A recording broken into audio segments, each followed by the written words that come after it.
Chapter 3.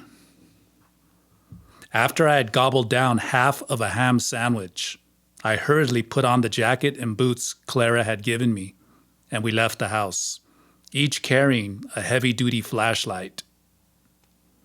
The boots were too tight, and the left one rubbed against my heel. I was certain I was going to get a blister, but I was glad I had the jacket, for the evening was cold. I pulled up the collar and fastened the toggle at the neck. "We are going to walk around the grounds," Clara said. "I want you to see this house from a distance and in the twilight. I'll be pointing out things for you to remember, so pay close attention." We followed a narrow trail. In the distance, I could see the dark, jagged silhouette of the eastern mountains against the purple sky. When I commented on how sinister they looked, Clara replied that the reason those mountains seemed so ominous was because their ethereal essence was ancient. She told me that everything in the realms of the visible and invisible has an ethereal essence, and that one must be receptive to it in order to know how to proceed. What she said reminded me of my tactic of looking at the southern horizon to gain insights and direction. Before I could ask her about it, she continued talking about the mountains and the trees and the ethereal essence of rocks. It seemed to me that Clara had internalized Chinese culture to the point that she spoke in riddles, the way enlightened men were depicted in Oriental literature. I became aware then that at an underlying level, I had been humoring her all day. This was an odd feeling, for Clara was the last person I would want to treat in a condescending manner. I was used to humoring weak or overbearing people at my job or in school, but Clara was neither weak nor overbearing. "That is the place," Clara said, pointing to a level clearing on higher ground. "You'll be able to see the house from there." We left the trail and walked to the flat area she had pointed out. From there, we had a breathtaking view of the valley below. I could see a large clump of tall green trees, surrounded by darker brown areas, but not the house itself, for it was completely camouflaged by the trees and shrubs. "The house is perfectly oriented according to the 4 directions," Clara said, pointing to a mass of greenery. "Your bedroom is on the north side, and the forbidden part of the house is on the south side. The main entrance is to the east. The back door and the patio area are to the west." Clara pointed with her hand where all those sections were, but for the life of me, I couldn't see them. All I was able to make out was the dark green patch. "You need X-ray vision to see this house," I grumbled. "It's totally hidden by the trees." "And very important trees, too," Clara said amiably, ignoring my disagreeable mood. "Every one of those trees is an individual being with a definite purpose in life." "Doesn't it go without saying that every living being on this earth has a definite purpose?" I said, peeved. Something in the enthusiastic way that Clara was showing off her property annoyed me. The fact that I couldn't see what she was pointing out at made me even more irritable. A strong gust of wind made my jacket balloon at my waist. And then the thought occurred to me that my irritation might be born out of sheer envy. I didn't mean it to sound so trivial. Clara apologized. What I wanted to say was that everything and everyone in my house is there for a specific reason. And that includes the trees, myself, and of course, also you. I wanted to change the subject. So for lack of anything better to say, I asked, "Did you buy this house, Clara?" "No, we inherited it. It had been in the family for generations. Although, given the turmoils Mexico has been through, the house has been destroyed and rebuilt many times." I realized that I felt most at ease when I asked simple, direct questions, and Clara gave me direct answers. Her discussion about ethereal essences had been so abstract that I needed the respite of talking about something mundane. But to my chagrin, Clara cut our commonplace exchange short and lapsed into her mysterious insinuations again. "That house is the blueprint of all the actions of the people who live there," she said almost reverently. "Its best feature is that it's concealed. It is there for anyone to see, but no one sees it. Keep this in mind. It's very important." How could I not remember it, I thought. For the past 20 minutes, I had been straining my eyes in the semi-darkness to see the house.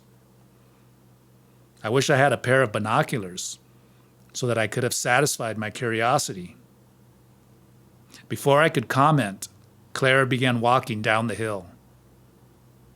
I would have liked to stay there a while longer by myself, to breathe in the fresh night air. But I was afraid I would not be able to find my way back in the dark. I made a mental note to return to that spot during the day and determine for myself whether it was really possible to see the house the way Clara had said. On our return trek, we were at the back entrance of her property in no time at all. It was pitch black. I could see only the small area illuminated by our flashlights. She beamed hers onto a wooden bench and told me, "Sit and take off my boots and jacket, then hang them on the rack next to the door." I was famished. Never in my life could I remember being so hungry. Yet I thought it would be rude to ask Clara outright whether or not we were going to eat dinner. Perhaps she expected that sumptuous meal we had in Guaymas would last us for the day. Yet judging from Clara's size, she was not one that would skimp on food. "Let's go to the kitchen and see what we can find to eat," she volunteered. "But first, I'm going to show you where the dynamo is kept and how to turn it on." She guided me with her flashlight along a path leading around a wall to a brick shed roofed with corrugated steel. The shed housed a small diesel generator. I knew how to turn it on because I had lived in a house in the country that had a similar generator in case of electrical failure. When I pulled the lever, I noticed from the shed window that only one side of the main house and part of the hall seemed to be wired for electric lights. They were lit while everything else remained in darkness. "Why didn't you wire the whole house?" I asked Clara. "It doesn't make sense to leave most of the house dark." On an impulse, I added, "If you like, I can wire it for you." She looked at me surprised. "Is that right? Are you sure you wouldn't burn the place down?" "Positive. They used to tell me at home that I am a wizard with wires. I worked as an electrician's apprentice for a while, until the electrician started getting fresh with me." "What did you do?" Clara asked. "I told him where he could shove his wires and quit." Clara let out a guttural laugh. I didn't know what she found humorous. that I worked as an electrician or that one had made passes at me. Thanks for the offer, Clara said, after regaining her voice. But the house is wired exactly the way we want it. We use electricity only where it's needed. I surmised that it was needed mostly in the kitchen, and that this must be the part of the house that had light. Automatically, I started toward the area that was lit. Clara tugged at my sleeve to stop me. "Where are you going?" she asked. "To the kitchen." "You're heading the wrong way," she said. "This is rural Mexico. Neither the kitchen nor the bathroom is inside the main house. What do you think we have? Electric refrigerators and gas stoves?" She led me along the side of the house, past her gymnasium, to another small building I hadn't seen before. It was almost totally hidden by pungent, flowering trees. The kitchen was actually one enormous room with a terracotta tile floor, freshly whitewashed walls, and a bright row of track lights overhead. Someone had gone to a great deal of trouble installing modern fixtures, but the appliances were old. In fact, they looked like antiques. On one side of the room stood a gigantic iron wood-burning stove that, surprisingly, seemed to be lit. It had a foot bellow and an exhaust pipe that vented through a hole in the ceiling. On the other side of the room, there were two long picnic-style tables with benches placed on either side. And next to them was a work table with a 3-inch thick butcher block top. The surface of the wood looked used, as if it had seen a lot of chopping. Hanging from strategically placed hooks along the walls were baskets, iron pots, and pans, and a variety of cooking utensils. The whole place had the look of a rustic but comfortable, well-stocked kitchen that one sees featured in certain magazines. On the stove were 3 earthen pots with lids. Clara told me to sit down at one of the tables. She went to the stove and, with her back toward me, busied herself, stirring and ladling. In a few minutes, she had placed a meal of meat stew, rice, and beans in front of me. "When did you prepare all this food?" I asked, genuinely curious, for she had had no time in which to do it. "I just whipped all this up and put it on the stove before we left," she said lightly. How gullible does she think I am? I thought. This food must have taken hours to prepare. She laughed self-consciously at my stare of disbelief. "You're right," she said, as if she wanted to give up the pretense. "There's a caretaker that prepares food for us sometimes." "Is the caretaker here now?" No. The caretaker must have been here in the morning, but is gone now. Eat your food and don't worry about such unimportant details as where it came from. Clara and her house are full of surprises, was the thought that crossed my mind. But I was too tired and hungry to ask any more questions or to ponder about anything that wasn't immediate. I ate voraciously. The jumbo shrimp I had stuffed myself with at lunch was totally gone and forgotten. For someone who was a finicky eater, I was wolfing down my food. As a child, I had always been too nervous to relax and enjoy our meals. I was always anticipating all the dishes I would have to wash afterward. Every time one of my brothers used an extra plate or a needless spoon, I'd cringe. I was certain that they deliberately used as many dishes as they could, just so I would have more to wash up. On top of that, at every meal, my father would take the opportunity to argue with my mother. He knew her manners prevented her from leaving the table until everyone had finished eating. So he poured out to her all his complaints and grievances. Clara said that it wouldn't be necessary for me to wash dishes, although I offered my help. We went to the living room. One of the rooms she apparently felt needed no electricity, for it was pitch black. Clara lit a gasoline lantern.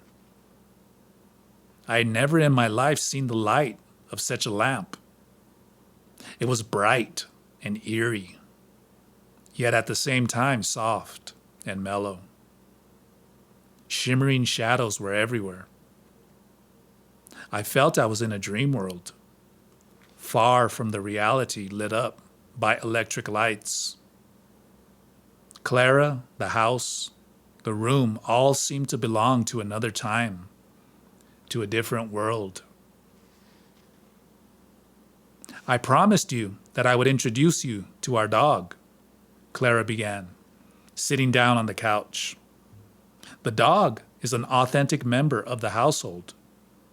You must be very careful with what you feel or say around him. I sat down next to her. Is it a sensitive, neurotic dog? I asked, dreading the encounter. Sensitive, yes. Neurotic, no. I seriously think this dog is a highly evolved creature. But being a dog makes it difficult, if not impossible, for that poor soul to transcend the idea of the self. I laughed out loud at the preposterous notion of a dog having an idea of itself. I confronted Clara with the absurdity of her statement. You're right, she conceded. I shouldn't use the word self. I should rather say he is lost in feeling important. I knew that she was poking fun at me. My laughter became more guarded. You may laugh, but I am actually quite serious, Clara said in a low tone. I'll let you be the judge. She leaned closer and lowered her voice to a whisper.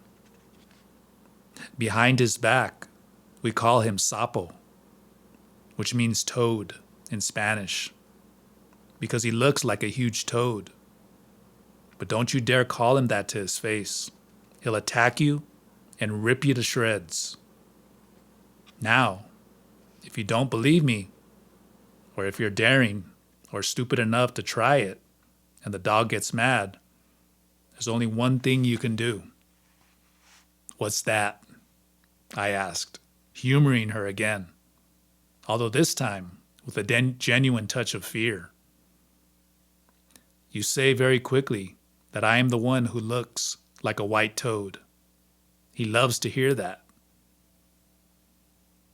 I wasn't about to fall for her tricks. I thought I was too sophisticated to believe such nonsense. You've probably trained your dog to react negatively to the word sapo, I argued. I've had experience with dog training. I'm certain dogs aren't intelligent enough to know what people are saying about them, let alone get offended by it. Then let's do the following, Clara proposed. Let me introduce you to him. Then we'll look in a zoology book for pictures of toads and comment on them. Then at one point you say to me, very quietly, he certainly looks like a toad, and we'll see what happens. Before I could accept or reject her proposition, Clara went out through a side door and left me alone. I assured myself that I had the situation well under control and that I wouldn't let this woman talk me into believing absurdities, such as dogs in possession of a highly evolved consciousness. I was giving myself a mental pep talk to be more assertive when Clara came back with the hugest dog I had ever seen It was a male dog, massive, with fat paws the size of coffee saucers. His hair was lustrous, black. He had yellow eyes, with the look of someone bored to death with life. His ears were rounded, and his face bulged and wrinkled on the sides. Clara was right. He had a definite resemblance to a giant toad. The dog came right up to me and stopped, then looked at Clara as if waiting for her to say something. Taisha, may I introduce you to my friend, Manfred? Manfred, this is Taisha. I felt like extending my hand and shaking its paw. But Clara gave me a don't do it signal with a movement of her head. Very pleased to meet you, Manfred, I said, trying not to laugh or sound afraid. The dog moved closer and began to sniff my crotch. Disgusted, I jumped back. But at that instant, he turned around and hit me with his hind quarters directly behind my knee joint so that I lost my balance. The next thing I knew, I was on my knees, then on all fours on the floor, and the beast was licking the side of my face. Then before I could get up or even roll over, the dog farted right in my nose. I jumped up screaming. Clara was laughing so hard she couldn't talk. I could have sworn that Manfred was laughing too. He was so elated that he propped himself behind Clara and was looking at me askance, scratching the floor with his huge front paws. I was so outraged that I yelled, "Damn you, stinking toad dog!" In one instant, the dog jumped and rammed me with his head. I fell backward onto the floor with the dog on top of me. His jaw was only inches from my face. I saw a look of fury in his yellow eyes. The smell of his foul breath was enough to make anyone vomit, and I was definitely close to it. The louder I screamed for Clara to get that damn dog off me, the more ferocious became his snarls. I was about to faint from fright when I heard Clara yell above the dog's growls and my screams, "Tell him what I told you. Tell him quickly." I was too terrified to speak. Exasperated, Clara tried to move the dog off me by pulling him by the ears, but this only enraged the beast more. Tell him what I said," Clara yelled. In my terror, I couldn't remember what I was supposed to say. Then, as I was about to pass out, I heard my voice screeching, "I'm sorry, Clara is the one who looks like a toad." Instantly, the dog stopped his snarling and moved off my chest. Clara helped me up and guided me to the couch. The dog followed beside us as if he were giving her a hand. Clara had me drink some warm water, which made me even more nauseous. I barely reached the outhouse before I became violently ill. Later, when I was resting in the living room, Clara suggested that we look at the book about toads with Manfred to give me a chance to reiterate that it was Clara who looked like a white toad. She said that I had to erase any confusion from Manfred's mind. Being a dog makes him very petty, she explained. Poor soul. He doesn't want to be that way. He just can't help it. He flares up whenever he feels someone is making fun of him. I told her that in my state, I was a poor subject for further experiments in dog psychology. But Clara insisted that I play it out to the end. As soon as she opened the book, Manfred came over to look at the pictures.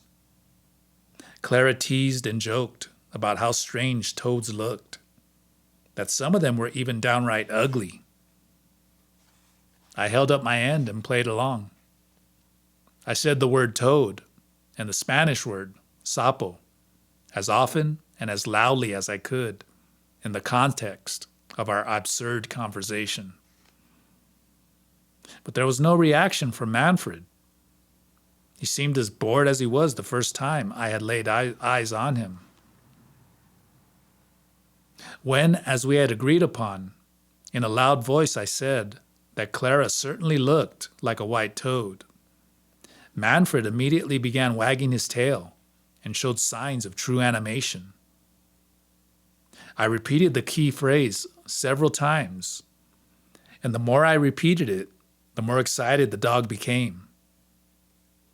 I had then a flash of insight and said that I was a skinny toad, working her way to being just like Clara. At that, the dog jumped up as if prodded by an electric shock.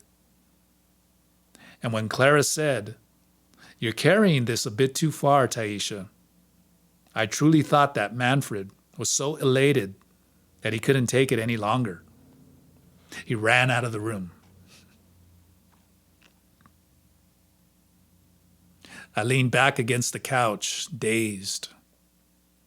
Down in the depth of me, and in spite of all the circumstantial evidence supporting it, I still couldn't believe that a dog could react to a derogatory nickname the way Manfred had. "Tell me, Clara," I said, "what is the trick? How did you train your dog to react that way?" "What you saw is not a trick," she replied. "Manfred is mysterious, an unknown being.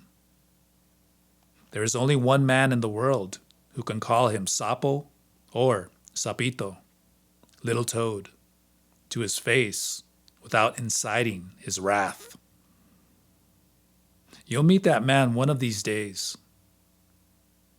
He's the one who's responsible for Manfred's mystery, so he's the only person who can explain it to you." Clara stood up abruptly. "You've had a long day," she said, handing me the gasoline lantern. "I think it's time for you to go to bed." She took me to the room she had assigned to me. "You'll find everything you need inside," she said. "That chamber pot is under the bed, in case you are afraid to go to the outhouse. I hope you'll be comfortable." With a pat on my arm, she disappeared down the dark corridor. I had no idea where her bedroom was. I wondered if it could perhaps be in the wing of the house I was not allowed to set foot in. She had said goodnight in such a strange fashion that for a moment I just stood there holding on to the doorknob, inferring all sorts of things. I entered my room. The gasoline lantern splashed shadows everywhere. On the floor was a pattern of swirls cast from the vase of flowers that had been in the living room, which Clara must have brought in and set on the table. The carved wood chest was a mass of shimmering grays. The posts of the bed were lines that curved up the wall like snakes. Instantly, I grasped the reason for the presence of the mahogany etagere filled with figurines and cloisonné objects. The light of the lantern had completely transformed them, creating a fantasy world. Cloisonné and porcelain are not suited for electric lights, was the thought that came to my mind. I wanted to explore the room, but I was bone tired.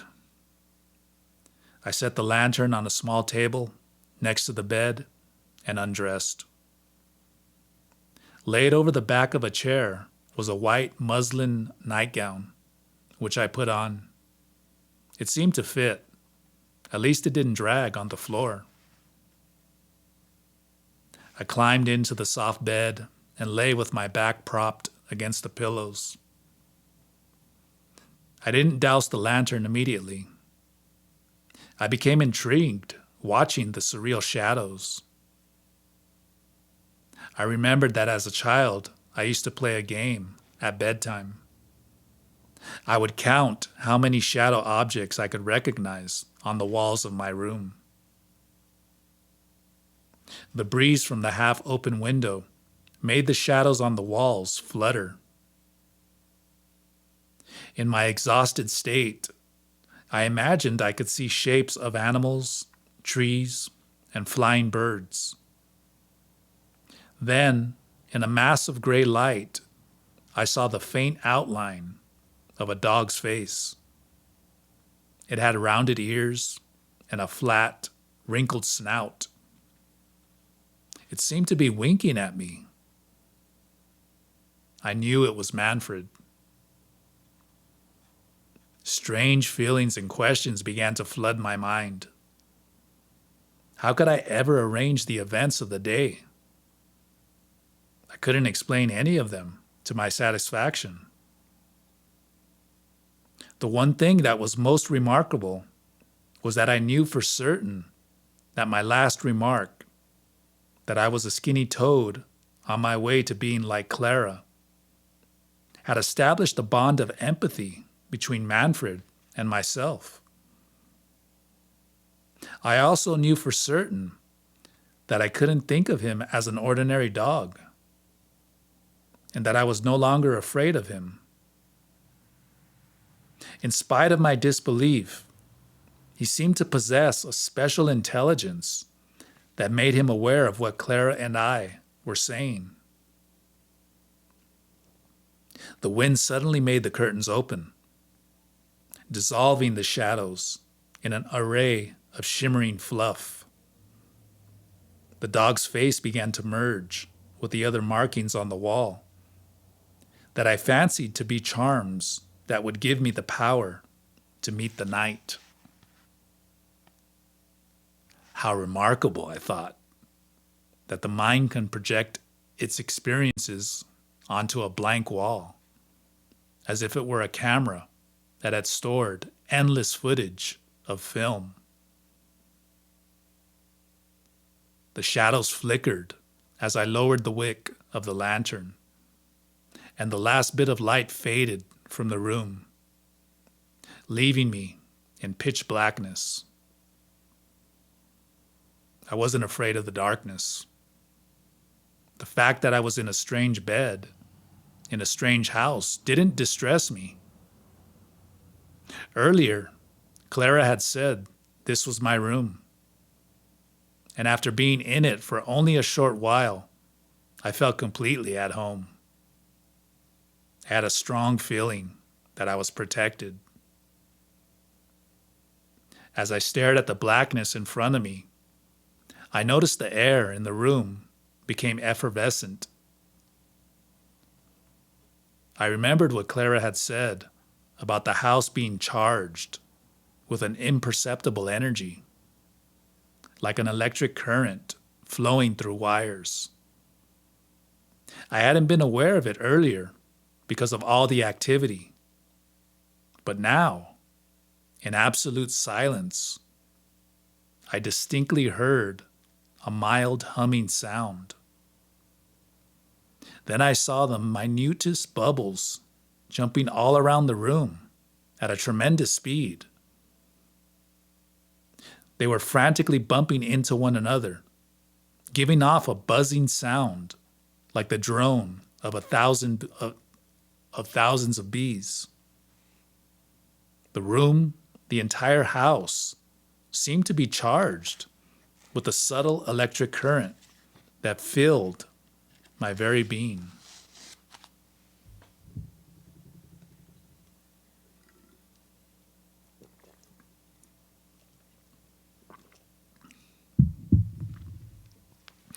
Chapter 4. Did you sleep well? Clara asked me as I entered the kitchen. She was about to sit down at the table to eat. I noticed there was a place set for me, although she hadn't told me the night before at what time breakfast would be. I slept like a bear, I said truthfully. She asked me to join her and dished some spicy shredded meat onto my plate. I told her that waking up in an unknown bed had always been a difficult moment for me. My father had changed jobs often, and the family had to move to wherever there was a position available. I dreaded the morning jolt of awakening disoriented in a new house. But that dread hadn't materialized this time. The feeling I had upon awakening was that the room and the bed had always been mine. Clara listened intently and nodded. That's because you are in harmony with the person to whom the room belongs, she said. Whose room is it? I asked, curious. You'll find out someday, she said, placing a hefty portion of rice next to the meat on my plate. She handed me a fork. Eat up. You'll need all your strength today. She didn't let me talk until I had finished everything on my plate. What are we going to do? I asked as she put the dishes away. Not we, she corrected me. You will be going to a cave to begin your recapitulation. My what, Clara? I told you last night that everything and everyone in this house has a reason for being here, including you. Why am I here, Clara? Your reason for being here has to be explained to you in stages, she said. On the simplest level, you're here because you like it here, regardless of what you may think. A second and more complex reason is that you're here to learn and practice a fascinating exercise called the recapitulation. What is this exercise? What does it consist of? I'm going to tell you about it when we get to the cave. Why can't you tell me now? Bear with me, Taisha. I can't answer all your questions at this point because you don't have enough energy yet to handle the answers. Later on, you yourself will realize why it's so difficult to explain certain things. Put on your hiking boots and let's go now. We left the house and climbed the low hills toward the east, following the same trail we had taken the previous night. After a short hike, I spotted the flat clearing on high ground that I had intended to revisit. Without waiting for Clara to take the initiative, I headed toward it, for I was eager to find out if I could see the house during the daytime. I peered down into a bowl-like depression squeezed between hills and covered with green foliage. But although it was clear and sunny, I couldn't see any signs of the buildings. One thing was evident. There were more huge trees than I remembered seeing at night. Surely you can recognize the outhouse, Clara said. It's that reddish spot by that clump of mesquite trees. I jumped inadvertently, for I had been so absorbed gazing into the valley that I hadn't heard Clara come up behind me. To help direct my attention, she pointed to a particular section of the greenness below. I thought of telling her, out of politeness, that I was seeing it, the way I had always agreed with people. but I didn't want to start my day by humoring her. I kept silent.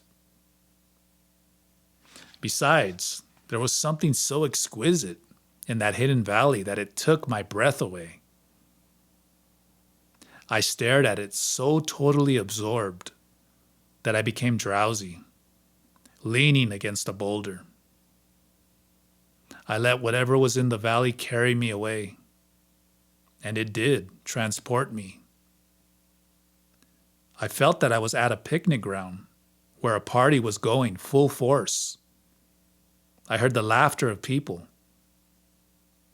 My reverie ended when Clara lifted me to my feet by my armpits. "My goodness, Taisha," she exclaimed. "You're stranger than I thought. For a moment there, I thought I'd lost you." I wanted to tell her what I dreamt, because I was certain that I had dozed off for an instant. But she didn't seem interested and started walking away. Clara had a firm and purposeful stride, as if she knew exactly where she was going.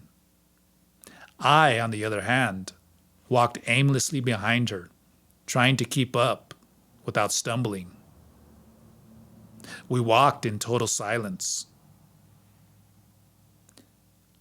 After a good half hour, we were by a particular formation of rocks I was certain we had passed earlier. "Weren't we here before?" I asked, breaking the silence. She nodded. "We're going in circles," she admitted. "Something is stalking you, and if we don't lose it, it will follow us to the cave." I turned around to see if someone was behind us. I could distinguish only the shrubs and the twisted branches of trees. I hurried to catch up with Clara and tripped over a stump. Startled, I shrieked as I fell forward.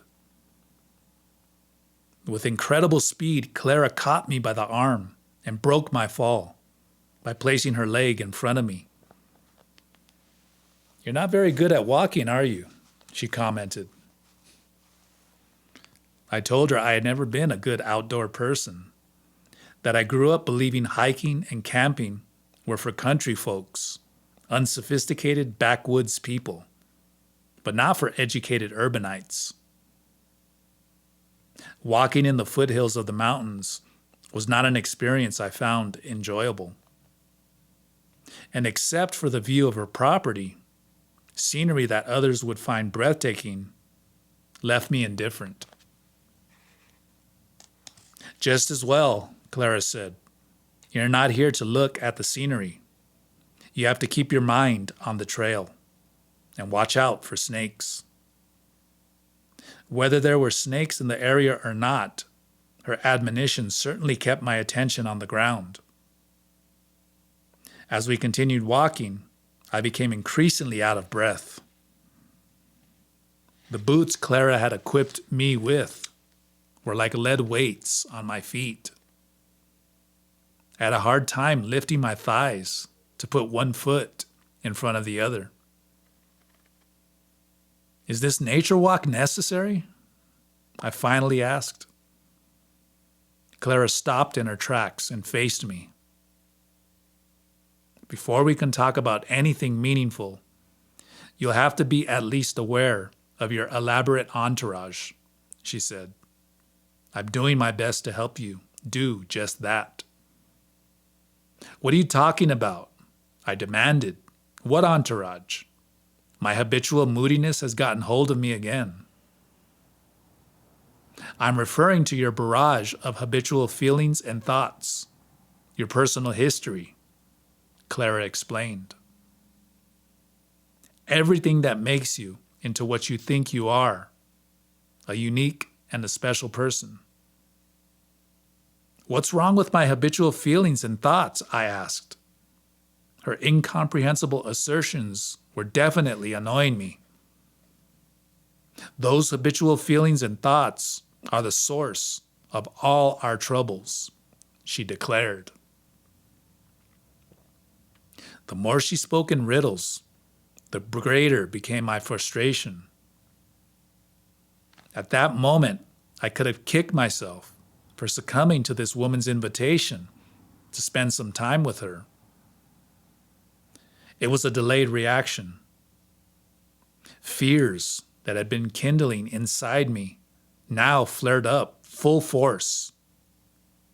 I imagined that she might be a psychopath who at any moment might pull out a knife and kill me. On second thought, having been trained in martial arts, as she obviously had been, she wouldn't need a knife. One kick from her muscular leg could have been the end of me. I was no match for her. She was older than I, but infinitely more powerful. I saw myself ending up as just another statistic, a missing person never heard from again. I deliberately slowed down my pace to increase the distance between us. Don't get into such a morbid frame of mind, Clara said, definitely intruding into my thoughts. By bringing you here, all I wanted to do was to help prepare you to face life with a little more grace. But it seems that all I succeeded in doing is to start a landslide of ugly suspicions and fears. I felt genuinely embarrassed for having had such morbid thoughts. It was bewildering how she had been so absolutely right about my suspicions and fears, and how she had, with one stroke, soothed my internal turmoil. I wished it would have been possible for me to apologize and reveal to her what was going through my mind, but I wasn't prepared to do that. It would have put me at even more of a disadvantage. You have a strange power to soothe the mind, Clara, I said instead. Did you learn to do this in the Orient? It's no great feat, she admitted. Not because your mind is easy to soothe, but because all of us are alike. To know you in detail, all I have to do is to know myself. And this, I promise you, I do. Now, let's keep on walking. I want to reach the cave before you collapse completely. Tell me again, Clara, what are we going to do in that cave? I asked, unwilling to start walking again. I'm going to teach you unimaginable things. What unimaginable things? You'll know soon, she said, looking at me with wide eyes. I craved more information, but before I could engage her in conversation, she was already halfway up the next slope. I dragged my feet and followed her for another quarter of a mile or so until we finally sat down by a stream. There, the foliage of the trees was so dense I could no longer see the sky. I took off the boots. I had a blister on my heel. Clara picked up a hard-pointed stick and poked my feet in between the big and the second toe. Something like a mild current of electricity shot up my calves and ran along my inner thighs. Then she made me kneel on all fours, and taking each foot at a time, turned my soles up and poked me at the point just below the protuberance of my big toe. I yelled with pain. That wasn't so bad, she said, in the tone of someone accustomed to treating sick people. Classical Chinese doctors used to apply that technique to jolt and revive the weak, or to create a state of unique attention But today, such classical knowledge is dying out. Why is that, Clara? Because the emphasis on materialism has led man to move away from ascetic pursuits. Is that what you meant when you told me in the desert that the line to the past was severed? Yes. A great upheaval always brings about deep changes in the energy formation of things. Changes that are not always for the better. She ordered me to place my feet into the stream and feel the smooth rocks along the bottom. The water was ice cold and made me shiver involuntarily. Move your feet at the ankles in a clockwise circle, she suggested. Let the running water draw away your fatigue. After a few minutes of circling my ankles, I felt refreshed, but my feet were nearly frozen. Now, try to feel all your tension flow down to your feet. Then, throw it out with a sideward snap of your ankles, Clara said. This way, you'll also get rid of the coldness. I continued flicking the water with my feet until they were numb. I don't think this is working, Clara, I said, pulling my feet out. That's because you're not directing the tension away from you, she said. Flowing water takes away tiredness, coldness, illness, and every other unwanted thing. But in order for this to happen, you must intend it. Otherwise, you can flick your feet until the stream runs dry with no results. She added that if one did the exercise in bed, one would have to use the imagination to visualize a running stream. What exactly do you mean by intend it? I asked, drying my feet with the sleeves of the jacket. After a vigorous rubbing, they finally warmed up. Intent is the power that upholds the universe, she said. It is the force that gives focus to everything. It makes the world happen. I couldn't believe that I was listening to her every word.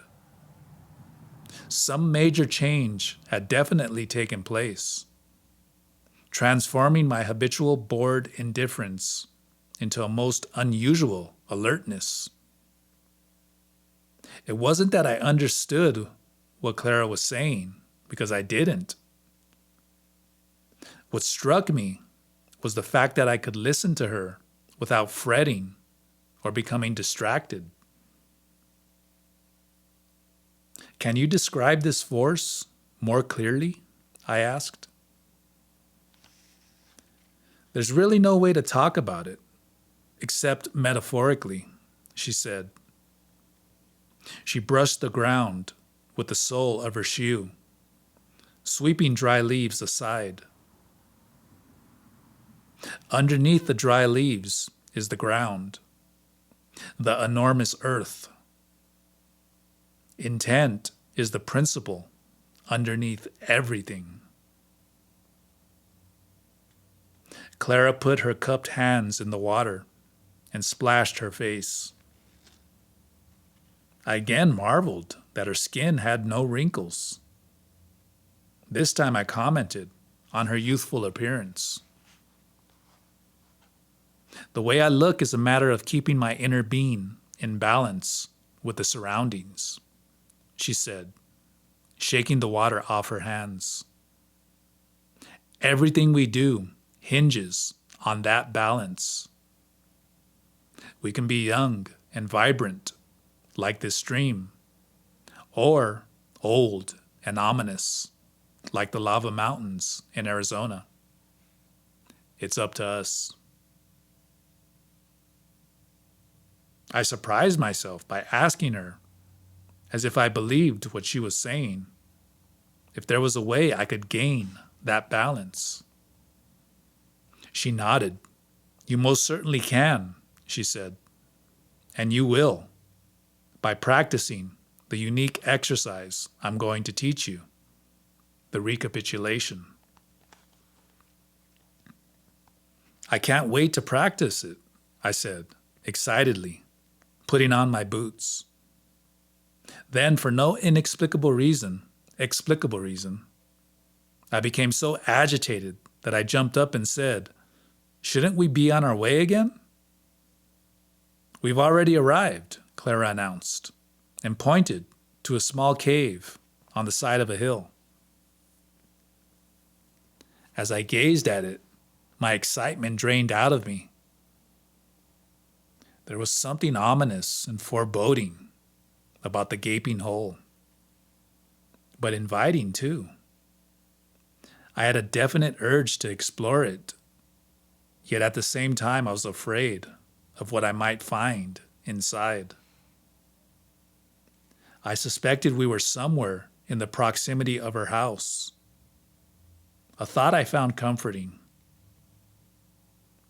Clara informed me that this was a place of power, a spot the ancient geomancers from China, the practitioners of feng shui, would have undoubtedly picked as a temple site.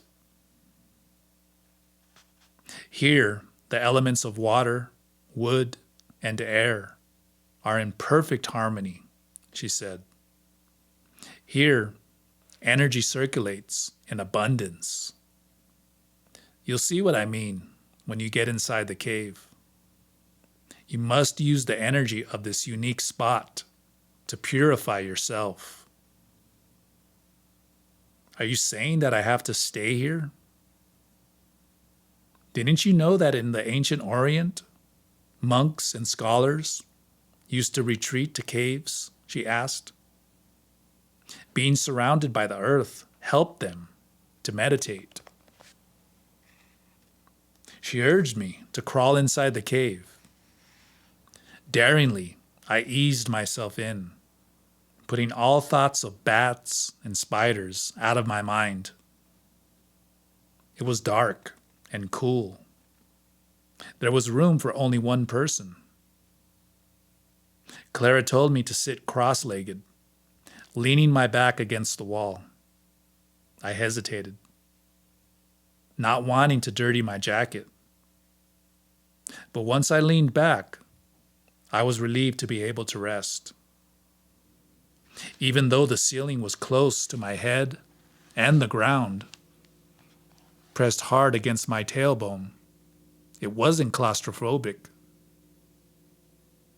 A mild, almost imperceptible current of air circulated in the cave. I felt invigorated, just as Clara had said I would. I was about to take off my jacket and sit on it when Clara, squatting at the mouth of the cave, spoke. The apex of the special art I want to teach you, she began, is called the abstract flight, and the means to achieve it we call the recapitulation. She reached inside the cave and touched the left and right sides of my forehead. Awareness must shift from here to here, she said. As children, we can easily do this. But once the seal of the body has been broken through wasteful excesses, only a special manipulation of awareness, right living, and celibacy can restore the energy that has drained out, energy needed to make the shift. I definitely understood everything she said. I even felt that awareness was like a current of energy that could go from one side of the forehead to the other. And I visualized the gap in between the 2 points as a vast space, a void that impedes the crossing. I listened intently as she continued talking. The body must be tremendously strong, she said, so that awareness can be keen and fluid in order to jump from one side of the abyss to the other in the blink of an eye. As she voiced her statements, something extraordinary happened. I became absolutely certain that I would be staying with Clara in Mexico. What I wanted to feel was that I would be returning to Arizona in a few days. But what I actually felt was that I would not be going back. I also knew that my realization was not merely the acceptance of what Clara had had in mind from the start, but that I was powerless to resist her intentions, because the force that was maneuvering me was not hers alone. From now on, you have to lead a life in which awareness has top priority. She said, as if she knew I had made the tacit commitment of remaining with her. You must avoid anything that is weakening and harmful to your body or your mind. Also, it is essential, for the time being, to break all physical and emotional ties with the world. Why is that so important? Because before anything else, you must acquire unity. Clara explained that we are convinced that a dualism exists in us. The mind is the unsubstantial part of ourselves, and the body is the concrete part. This division keeps our energy in a state of chaotic separation and prevents it from coalescing. Being divided is our human condition, she admitted.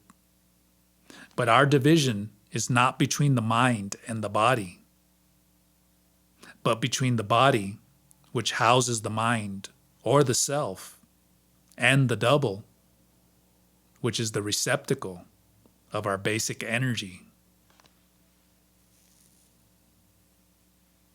She said that before birth, man's imposed duality doesn't exist, but that from birth on, the two parts are separated by the pull of mankind's intent. One part turns outward and becomes the physical body, the other inward and becomes the double. At death, the heavier part, the body, returns to the earth to be absorbed by it. And the light part, the double, becomes free. But unfortunately, since the double was never perfected, it experiences freedom for only an instant before it is scattered into the universe. If we die without erasing our false dualism of body and mind, we die an ordinary death, she said. How else can we die? Clara peered at me with one eyebrow raised. Rather than answer my question, she revealed in a confiding tone that we die because the possibility that we could be transformed hasn't entered our conception. She stressed that this transformation must be accomplished during our lifetime, and that to succeed in this task is the only true purpose a human being can have. All other attainments are transient, since death dissolves them into nothingness. What does this transformation entail? I asked. It entails a total change, she said. And that is accomplished by the recapitulation, the cornerstone of the art of freedom. The art I am going to teach you is called the art of freedom, an art infinitely difficult to practice, but even more difficult to explain. Clara said that every procedure she was going to teach me, or every task she might ask me to perform, no matter how ordinary it might seem to me, was a step toward fulfilling the ultimate goal of the art of freedom, the abstract flight. What I'm going to show you first are simple movements that you must do daily, she continued. Regard them always as an indispensable part of your life. First, I'll show you a breath that has been a secret for generations. This breath mirrors the dual forces of creation and destruction, of light and darkness, of being and not being. She told me to move outside of the cave, then directed me, by gentle manipulation, to sit with my spine curved forward and to bring my knees to my chest as high as I could. While keeping my feet on the ground, I was to wrap my arms around my calves and firmly clasp my hands in front of my knees, or if I wished, I could clasp each elbow. She gently eased my head down until my chin touched my chest. I had to strain the muscles of my arms to keep my knees from pushing out sideways. My chest was constricted, and so was my abdomen. My neck made a cracking sound as I tucked my chin in. This is a powerful breath, she said. It may knock you out or put you to sleep. If it does, return to the house when you wake up. By the way, the cave is just behind the house. Follow the path, and you'll be there in 2 minutes. Clara instructed me to take short, shallow breaths. I told her that her request was redundant, since that was the only way I could breathe in that position. She said that even if I only partially released the arm pressure I was creating with my hands, my breath would return to normal. But this wasn't what she was after. She wanted me to continue the shallow breaths for at least 10 minutes. I stayed in that position for perhaps half an hour, all the while taking shallow breaths as she had instructed. After the initial cramping in my stomach and legs subsided, the breaths seemed to soften my insides and dissolve them. Then, after an excruciatingly long time, Clara gave me a push that made me roll backward, so I was lying on the ground. But she didn't permit me to release the pressure on my arms. I felt a moment of relief when my back touched the ground. But it was only when she instructed me to unclasp my hands and stretch out my legs that I felt complete release in my abdomen and chest. The only way of describing what I felt is to say that something inside me had been unlocked by that breath and had been dissolved or released. As Clara had predicted, I became so drowsy that I crawled back inside the cave and fell asleep.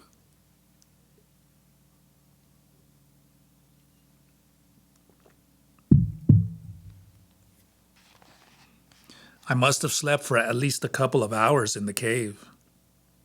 And judging from the position I was lying in when I woke up, I hadn't moved a muscle.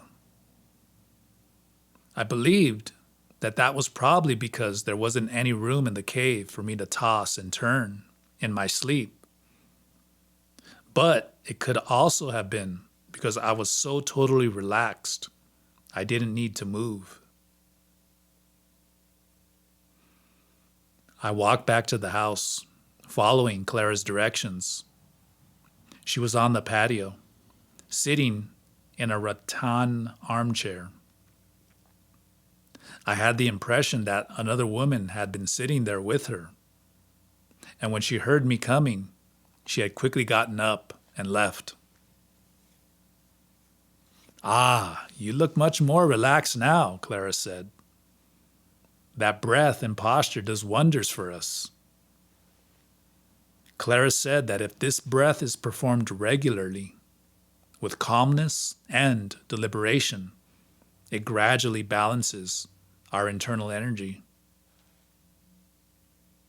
Before I could tell her how invigorated I felt, she asked me to sit down because she wanted to show me one other body maneuver crucial for erasing our false dualism.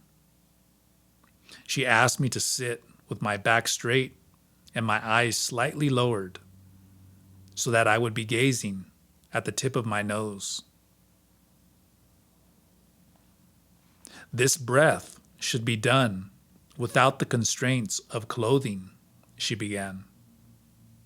But rather than having you strip naked in the patio in broad daylight, we'll make an exception. First, you inhale deeply, bringing in the air as if you were breathing through your vagina. Pull in your stomach and draw the air up along your spine, past the kidneys, to a point between the shoulder blades. Hold the air there for a moment, then raise it even further up to the back of the head, then over the top of your head to the point between your eyebrows. She said that after holding it there for a moment, I was to exhale through the nose as I mentally guided the air down the front of my body, first to the point just below the navel, and then to my vagina, where the cycle had begun. I began to practice the breathing exercise. Clara brought her hand to the base of my spine, then traced a line up my back, over my head, and gently pressed the spot between my eyebrows. "Try to bring the breath here," she said. "The reason you keep your eyes halfway open is so that you can concentrate on the bridge of your nose as you circulate the air up your back and over your head to this point. And also so you can use your gaze to guide the air down the front of your body, returning it to your sexual organs." Clara said that circulating the breath in such a fashion creates an impenetrable shield that prevents outside disruptive influences from piercing the body's field of energy. It also keeps vital inner energy from dispersing outwardly. She stressed that the inhalation and exhalation should be inaudible, and that the breathing exercise could be done while one is standing, sitting, or lying down. although in the beginning it is easier to do it while sitting on a cushion or on a chair. Now, she said, pulling her chair closer to mine, let's talk about what we began discussing this morning, the recapitulation. A shiver went through me. I told her that although I had no conception of what she was talking about, I knew it was going to be something monumental, and I wasn't sure I was prepared to hear it.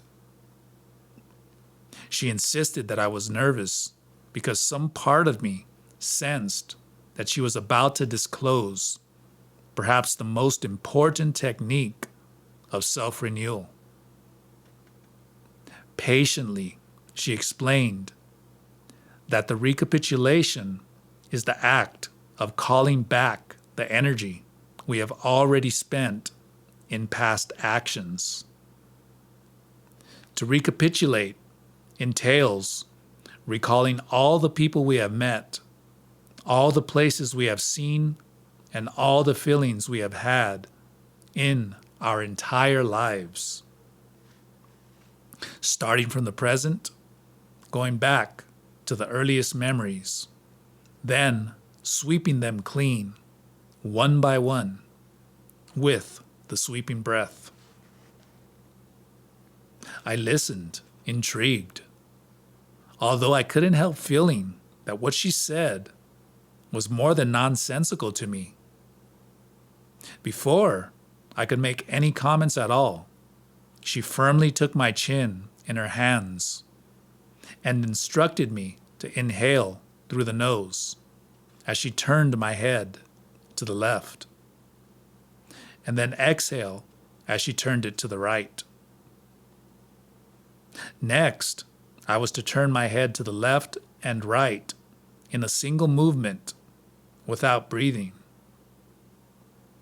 She said that this is a mysterious way of breathing and the key to the recapitulation, because inhaling allows us to pull back energy that we lost, while exhaling permits us to expel foreign, undesirable energy that has accumulated in us through interacting with our fellow men. In order to live and interact, we need energy, Clara went on. Normally, the energy spent in living is gone forever from us. Were it not for the recapitulation, we would never have the chance to renew ourselves. Recapitulating our lives and sweeping our past with the sweeping breath work as a unit. Recalling everyone I had ever known and everything I had ever felt in my life seemed to me an absurd and impossible task. That can take forever, I said, hoping that a practical remark might block Clara's unreasonable line of thought. It certainly can, she agreed. But I assure you, Taisha, you have everything to gain by doing it and nothing to lose. I took a few deep breaths, moving my head from left to right, imitating the way she had shown me to breathe in order to placate her and let her know I had been paying attention. With a wry smile, she warned me that recapitulating is not an arbitrary or capricious exercise. When you recapitulate, try to feel some long, stretchy fibers that extend out from your midsection, she explained. Then, align the turning motion of your head with the movement of these elusive fibers. They are the conduits that will bring back the energy that you've left behind. In order to recuperate our strength and unity We have to release our energy trapped in the world and pull it back to us. She assured me that while recapitulating, we extend those stretchy fibers of energy across space and time to the persons, places, and events we are examining. The result is that we can return to every moment of our lives and act as if we were actually there. The possibility sent shivers through me. Although intellectually I was intrigued by what Clara was saying, I had no intention of returning to my disagreeable past, even if it was only in my mind. If nothing else, I took pride in having escaped an unbearable life situation. I was not about to go back and mentally relive all the moments I had tried so hard to forget. Yet Clara seemed to be so utterly serious and sincere in explaining the recapitulation technique to me that for a moment I put my objections aside and concentrated on what she was saying. I asked her if the order in which one recollects the past matters. She said that the important point is to re-experience the events and feelings in as much detail as possible and to touch them with the sweeping breath, thereby releasing one's trapped energy. Is this exercise part of the Buddhist tradition? I asked. No, it isn't, she replied solemnly. This is part of another tradition. Someday soon, you'll find out what that tradition is.